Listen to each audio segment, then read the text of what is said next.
जय श्री राम दोस्तों। ये है रामघाट जो कि चित्रकूट में पड़ता है और आज हम आप सभी को चित्रकूट के दर्शन कराएंगे। और आपकी यात्रा यहीं से शुरू होती है क्योंकि ये प्रथम स्थान माना जाता है। सबसे पहले जब आप चित्रकूट में पहुंचेंगे तो यहाँ पर आपको दर्शन करने पड़ते हैं, यानी कि आपको यहाँ पर आकर के मंदाकिनी नदी में स्नान करना पड़ता है और फिर उसके बाद गत मंजेंद्र नाथ जी से आशीर्वाद लेकर के आगे बढ़ना पड़ता है, जो कि महादेव शिव का मंदिर है। उस वक्त भगवान श्री राम जब यहाँ आए थे तो उन्होंने भी महादेव का जो है कि आशीर्वाद लिया था। हालांकि ये कोई राजा थे जिनके नाम पे मद गजेंद्रनाथ महादेव का नाम पड़ा क्योंकि उनको आशीर्वाद मिला था। तो हमने मंदाकिनी नदी में स्नान किया और हमारी यात्रा यहाँ से शुरू हुई। यहाँ से जब हमारे बाबा कामतानाथ के, तो ये कामतानाथ मंदिर है। हालांकि आप यदि पहली बार देख रहे हैं हमारी ये वीडियो तो आपको कामतानाथ नाम थोड़ा अजीब लगेगा। ये चित्रकूट के बारे में देख रहे हैं तो कामतानाथ नाम कैसे पड़ा हम इसके बारे में आगे बात करेंगे, लेकिन उससे पहले आप सभी इनके दर्शन कर लीजिए। और यहीं से आपकी यात्रा जो है शुरू होती है। ये कुल यात्रा 5 किलोमीटर की परिक्रमा से होती है जो कि पर्वत की लगाई जाती है। और ये कामतानाथ जी हैं और ये मुखारबिंद जो है यात्रा के लिए प्रथम माना जाता है। लेकिन इससे थोड़ा आगे चलने पर आपको सबसे प्राचीन मुखारबिंद देखने को मिलेगा। और आपको बता दें कि इस रास्ते में आपको अत्याधिक भिखारी और बंदर मिलेंगे। बंदरों से आप ज़्यादातर सावधान रहिए क्योंकि आपके हाथों में जो कुछ भी सामान होगा वह जो है छीन लेते हैं। बाकी आप बंदरों को यहाँ पर केले और चने खरीद करके जो खिला सकते हैं। यदि आपने प्रसाद लिया है तो प्रसाद को जिस दुकान से लिया है उसी दुकान पर चढ़ाने बाद रख दें। और जब आपकी परिक्रमा पूरी हो 5 किलोमीटर की तो आप जा करके उसे ले सकते हैं। आप पूरे रास्ते में चलते हुए देखेंगे कि जो है कि ऊपर से जो है कटरैन लगा हुआ है, कटकर जिसको कहते हैं, आपको बिल्कुल भी धूप नहीं लगेगी। और हम भी यात्रा कर रहे थे और मेरे साथ मेरे मित्र थे। तो ये यात्रा 5 किलोमीटर थी और बहुत ही अच्छी लगती है यात्रा करने में क्योंकि यहाँ पे जिस मौसम में हम गए थे, नवंबर का मौसम है, तो काफ़ी मतलब ना ठंड थी ना गर्मी थी, तो काफ़ी सही लगा। और रास्ते में आपको ऐसे बहुत सारे गाय बछड़े देखने को मिल जाएंगे। बहुत खूबसूरत पर्वत है। यदि आप गर्मी के मौसम में यहाँ पर आते हैं तो ये पर्वत पूरी तरह से सूखा होता है, पत्ते पूरी तरह से झड़े हुए होते हैं। और ये जो आप देख रहे हैं व्हील चेयर पे, ये कोई लंगड़े नहीं है। यहाँ पे व्हील चेयर की सुविधा इसलिए दी जाती है ताकि जो यहाँ पे बुजुर्ग लोग हैं उनकी जो है कि सेवा की जा सके, यानी कि उस पर बैठा करके आपको परिक्रमा आपके बुजुर्गों की करा दी जाती है। और महज 200 से 300 रुपये लोग लेते हैं पर व्यक्ति का एक परिक्रमा कराने के लिए। और एक ही परिक्रमा यहाँ पर होती भी है। और हम बस चलते चलते गए और जो यहाँ का प्रथम मुखारबिंद है हम वहाँ पहुँचने ही वाले थे। और ये देखिए ये कुबेर कुंड है और ये जो प्रथम मुखारबिंद आप देख रहे हैं इसी के बगल में है। और ये सबसे पहला मुखारबिंद कहा जाता है। आखिरकार कामतानाथ कौन थे, इनकी कहानी क्या है, कामतगिरी पर्वत से कामतानाथ कैसे बने, उसके ऊपर भी हम बात करेंगे। लेकिन थोड़ा आप आगे बढ़ेंगे तो आपको एक फल दिखाते हैं जो कि कहा जाता है प्रभु श्री राम जो है कि वनवास के समय जो है कि उसको खाते रहे पूरे वनवास काल में। तो ये जो फल होता है इसका नाम कंदमूल फल होता है और 20 रुपये के 4 पीस देते हैं। तो हमने भी खाया। बस ये समझ लिए कि जो गंजी हम बोलते हैं उसी का ये बड़ा भाई है। जब आप प्रथम मुखारबिंद से थोड़ा आगे बढ़ेंगे तो आप देखेंगे कि एक मंदिर मिलेगा।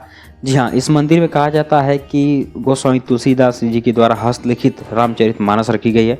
इस मंदिर के अंदर हम गए, दर्शन किए। खैर उस चीज़ के दर्शन नहीं किए क्योंकि हमारे पास उतना समय नहीं था। और इस पूरे रास्ते में आप सबको मैं बता दूं कि इतने सारे मंदिर मिलेंगे। भरत मिलाप मंदिर, जानकी मंदिर, मतलब 5 किलोमीटर तक आपको मंदिर मिलेंगे। कहीं भी आप मंदिर से खाली नहीं रह सकते। खैर हम इस मंदिर के बाहर चले गए और चलते चलते जब हम आगे पहुँचे तो हमने तमाम तरीके के से कुंड वगैरह देखे, उसके बारे में आगे बात करेंगे। लेकिन कामतानाथ ये कौन थे, ये कामतगिरी से कामतानाथ कैसे बने। देखिए कामतगिरी एक पर्वत थे। भगवान श्री राम वनवास के काल में जब घर छोड़ करके, अयोध्या छोड़ करके वन में रह रहे थे तो उन्होंने यहाँ पर 11 वर्ष 11 माह व्यतीत किए थे और इस कामतगिरी पर्वत पर ही व्यतीत किए थे। जब श्री राम भगवान यहाँ से जाने लगे तो कामतगिरी पर्वत रोने लगा कि हे प्रभु, जब तक आप यहाँ पर थे तब तक तो लोगों ने हमारी पूजा पाठ की, अब आपके जाने के बाद हमें कौन पूछेगा। तब तक तो साधु संत आते रहे, आपके जाने के बाद हमें कौन पूछेगा। तब प्रभु श्री राम ने आशीर्वाद दिया कि जाओ, आज से जो भी तुम्हारी परिक्रमा करेगा उसकी मनते अवश्य पूरी होगी। लेकिन उससे पहले देखिए एक कुंड था, पता नहीं क्या नाम था, मैंने लिया तो नहीं, लेकिन इतना गहरा कुंड था कि इसकी गहराई का अता पता भी नहीं था। हमने देखा इसको, फिर हम तुरंत यहाँ से आगे बढ़ लिए। बहुत डरावना था।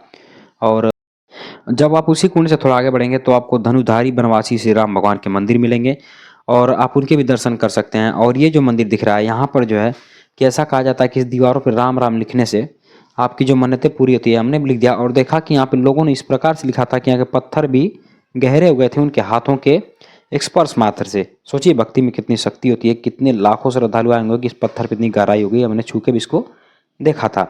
खैर जब हम इससे थोड़ा आगे बढ़े तो एक स्थान आता है जिसका नाम है रामायण दर्शन। और वहाँ से जब आप पहुँचेंगे तो उससे पहले आपको उत्तर प्रदेश की सीमा भी दिख जाएगी। मध्य प्रदेश में थे, हम यहाँ से यूपी की सीमा में आ गए। यानी कि 2 राज्यों में बटा हुआ ये क्षेत्र पड़ता है जो तीर्थ स्थल है। जैसे कि राम घाट से लेकर के एक घाट मध्य प्रदेश में और एक घाट उत्तर प्रदेश में। और यहाँ पर देखिए, यहाँ ऋषि वशिष्ठ जी के भी आप दर्शन कर सकते हैं। और ऋषि वशिष्ठ जी के दर्शन के बाद आपको एक और मंदिर मिलेगा जिसका नाम है भरत और जनक मिलाप मंदिर। कहा जाता है कि यहाँ भरत और महाराज जनक जी का जो है भेंट हुई थी। और इस मंदिर के अंदर आपको प्रभु श्री राम के मूर्ति के भी दर्शन होते हैं। और इससे आप आगे निकलेंगे तो चलिए फिर कहानी पे आते हैं। तब से कामतानाथ जी का नाम, कामतगिरी पर्वत का नाम कामतानाथ जी पड़ गया। और ये सभी की कामनाओं को पूरा करने लगे। भगवान श्री राम ने कहा कि मैं आपके यहाँ हर शाम को आकर के विराजमान रहूँगा, हर युग में। तब से इस पर्वत की मान्यता बढ़ गई और लोग यहाँ पर आने जाने लगे। और ये है रामायण दर्शन, जिसकी यहाँ पे आप जाएंगे तो यहाँ पे आपके मोबाइल गेट पे जमा कर दिया जाएगा। 20 पे टिकट लगता है। अंदर बहुत सारी मूर्ति बनाई गई है जिसके लोग जाकर के दर्शन करते हैं, देखते हैं क्या क्या हुआ था, कैसे हुआ था। तो एक कह लीजिए कि एक प्रकार का म्यूजियम ही है। अब जब आप उससे थोड़ा सा आगे बढ़ेंगे तो यहाँ पर आपको आता है क्या,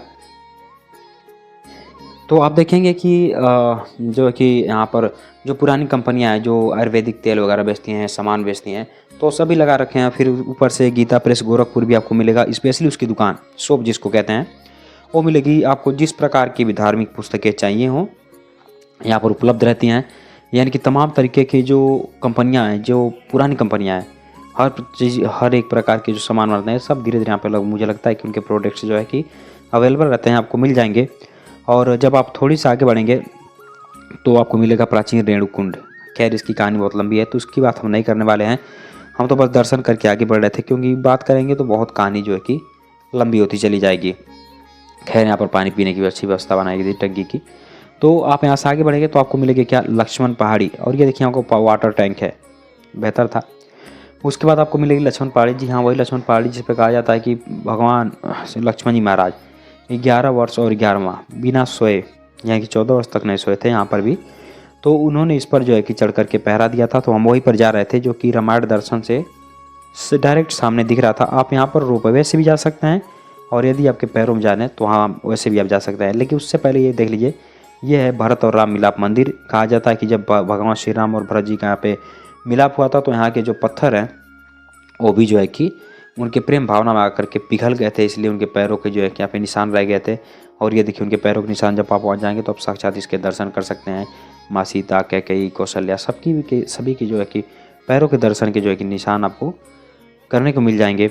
और फिर हमने यहाँ से दर्शन करने के बाद डायरेक्ट चले गए लक्ष्मण पहाड़ी, जो कि यहाँ से सामने ही दिखती है। और यहाँ पर बाहर एक कुंड है, कहते हैं कि उस पार पत्थर फेंक दो तो मन्नतें पूरी होती है। खैर इस बात को नहीं मानता हूँ कि पत्थर उधर फेंक दो मन्नतें पूरी होती है, लोगों को तो अपना कहना अपना करना है। और सामने दिख रही है लक्ष्मण पहाड़ी, हमें वहीं पर जाना था। तो यहाँ पर जैसा कि मैंने आपको बताया कि आप रोपवे से भी जा सकते हैं, आपके पैरों में जाना तो आप चल करके भी जा सकते हैं। तो यहाँ पर हम पैदल सीढ़ी के मार्ग से गए, क्योंकि ज़्यादातर लोग उसे ही जाते हैं, रोपवे से तो बहुत कम जाते हैं, क्योंकि बहुत ज़्यादा ऊंचाई पर ये नहीं मौजूद है। तो हमने बहुत सारी यात्राएँ की तो हमारे लिए बहुत आसान था। लेकिन जो बड़े बुजुर्ग थे वो बहुत आराम से जा रहे थे, बैठ बैठ के सीढ़ियों पर जा रहे थे। तो आप सभी जानते हैं कि शरीर की अवस्था के अनुसार लोगों की जो है कि क्षमताएँ भी घटती चली जाती हैं। तो ऊपर से आप खूबसूरत दृश्य देख सकते हैं, चारों तरफ जंगल ही जंगल है। और ऊपर आप जब पहुंचेंगे तो आपको क्या देखने को मिलेगा, सबसे पहले आपको देखने को मिलेगा एक कुआं जो कि भगवान लक्ष्मण जी के द्वारा बनाया हुआ था। आप सोचिए पर्वत के ऊपर कुआं देखने को मिले, कितना आश्चर्यचकित बात है। और उसके अतिरिक्त लक्ष्मण चौकी, और फिर जो है कि लक्ष्मण चौकी के अतिरिक्त आपको यहाँ पर भगवान श्री राम जी की जो है कि मंदिर भी मिल जाएगी लक्ष्मण जी महाराज के। और यहाँ पे पंडित पैसे बहुत लूटते हैं, तो उनसे खैर करके आप कृपा करके आप सावधान रहिए, तो मुझे लगता है कि बेहतर होगा। और ये आप सामने मंदिर देख सकते हैं। और बस यहाँ से लक्ष्मण जी के दर्शन करके आप जब चाहें उतरें, देखें, अच्छा लगता है। बंदरों सावधान रहें, बस यही कहूँगा, क्योंकि सामान और प्रसाद छीन करके लोग चले जाते हैं। और इसके बाद हम पहुँच गए तृतीय मुखारबिंद पे, और इनका तृतीय मुखारबिंद है। उसके बाद हमारी यात्रा पूरी होने वाली थी, तो हमने सोचा क्यों ना कुछ सामान खरीद लिया जाए। तो हम भी पहुँच गए सामान खरीदने, और मेरे साथ जो बंदे थे वो भी खरीदे। कुछ यहाँ के फ़ोटोज़ लिए, प्रसाद वगैरह जो कुछ लेना था हमने लिया, और देखते देखते आगे चले गए। और आप सबको मैं बता दूं कि यदि आप आएँ तो आपकी ज़रूरत के सामान मुझे लगता है कि बहुत आसानी से यहाँ पे अवेलेबल मिल जाते हैं। तो हम बात कर रहे थे कामतानाथ जी महाराज की, तो आप भी आ सकते हैं, अपनी मन्नतें लेकर के पूरी कर सकते हैं। ऐसे भी घूमने आ सकते हैं, यहाँ का मौसम काफ़ी बेहतर होता है। और यहाँ घूमने के लिए सबसे बेहतर आपको कौन सा ऑप्शन है। आपके दर्शन के लिए मैं आप सभी का मार्गदर्शन कर देता हूँ। तो रेलवे स्टेशन चित्रकूट धाम करवी से रामघाट की दूरी है 9 किलोमीटर, 20 रुपये किराया लगता है। फिर उसके अतिरिक्त वहाँ से कामदगिरी पर्वत की दूरी है 3 किलोमीटर, 10 रुपये किराया लगता है। और बाकी आप अन्य स्थान भी घूम सकते हैं। तो हम यहाँ पर जो है कि हमारी परिक्रमा पूरी होने वाली थी, तो हम बस निकलने वाले थे। आप यहाँ पर आ सकते हैं। पहला अक्टूबर, नवंबर, और तीसरा सबसे बढ़िया ऑप्शन है आपके लिए मार्च, अप्रैल, मई, क्योंकि इस समय ज़्यादा भीड़ भी रहती है और काफ़ी खूबसूरत लगता है। लेकिन पर्वत आपको हरा उस समय देखने को नहीं मिलेगा, क्योंकि गर्मी की वजह से यहाँ पे जो है कि सारे पेड़ सूख जाते हैं और पर्वत पूरा सफ़ेद दिखने लगता है। और ये आप जो सामने देख रहे हैं चंदन वाले भैया, ये क्या बेचते हैं? केवल धूप अगरबत्ती बेचते हैं। तो आप ये देख सकते हैं कि यहाँ पर काफ़ी पुराने मंदिर देखने को मिल जाते हैं जब आप आगे बढ़ते हैं तो। और पुराने स्थानों को देखना मुझे बहुत ही अच्छा लगता है। और आप जब यहाँ से आगे बढ़ते चले जाएंगे तो आपकी यात्रा समाप्ति के तौर पर आएगी, क्योंकि तृतीय मुखारबिंद से कोई यही 1.5 किलोमीटर की जो है कि दूरी बची रह जाती है। और हम बस हमारी यात्रा पूरी होने वाली थी और हमें यात्रा पूरी करके कहाँ जाना, और इसके बाद जब आपकी यात्रा पूरी होती है तो आप कामतानाथ जी महाराज जी के मंदिर में जा कर के शीश नवाते हैं और अपनी अगली यात्रा के लिए जो है कि चल पड़ते हैं। आप सभी को बता दूं, यहाँ पे कम से कम 14-15 तीर्थ स्थल स्थान ऐसे हैं जहाँ पर आप आराम से जा कर के दर्शन कर सकते हैं। और कुल मिलाकर के आपको एक दिन का पूरा समय लगेगा। यहाँ पे हमारी यात्रा समाप्त होती है।